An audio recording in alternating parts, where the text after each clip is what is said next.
కాంగ్రెస్ ఇచ్చిన 6 గ్యారెంటీల అమలుకు 100 రోజుల వరకు వేచి చూస్తామని, ఇచ్చిన హామీలు నెరవేర్చకుంటే నిరసన తప్పదని మాజీ మంత్రి కరీంనగర్ ఎమ్మెల్యే గంగుల కమలాకర్ అన్నారు.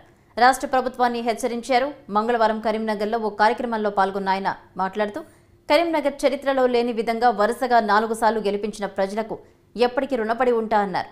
తన చివరి క్షణం వరకు ప్రజల కోసమే పనిచేస్తామని వ్యాఖ్యానించారు. 15 ఏళ్ల కాలంలో ఎమ్మెల్యేగా, మంత్రిగా కరీంనగర్ నియోజకవర్గాన్ని గొప్పగా అభివృద్ధి చేసినట్లు పేర్కొన్నారు.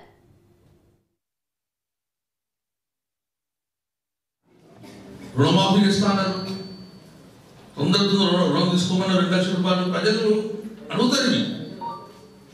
2 లక్షల రూపాయలు మీరు రుణం తీసుకోండి, నేను రుణమాఫీ చేస్తాను. 9వ తారీఖు చేస్తాను, 19వ తారీఖు, 18వ తారీఖు, 19వ తారీఖు ఉంది. మరి ఏమైంది రుణమాఫీ? ఏమైంది రైతు బంధు? 7,000 తీస్తాను ఆశపడుతున్నాడు, ఎకరానికి రాలేదు. పోనీ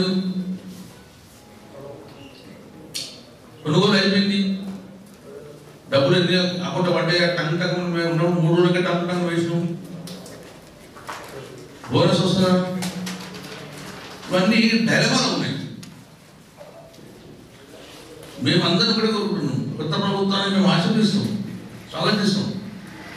కానీ పన్ను మొత్తం చేసే బాధ్యత మీ మీదే ఉన్నది. 9వ తారీఖు అన్నా ఇంతవరకు చేయలేదు. ఏం చేస్తాం ప్రజలకు?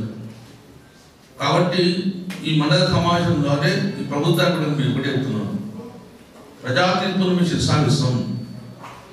కానీ మీరు కూడా ఈ ప్రభుత్వం, కొత్త ప్రభుత్వం కూడా ప్రజలకు ఏదైతే హామీ ఇచ్చే ప్రభుత్వానికి వచ్చారో, ఏదైతే హామీ ఇచ్చారో అది డెఫినెట్ చేయాలని కోరుకుంటాం. చేస్తే స్వాగతిస్తాం, చేయకపోతే నిరసిస్తాం.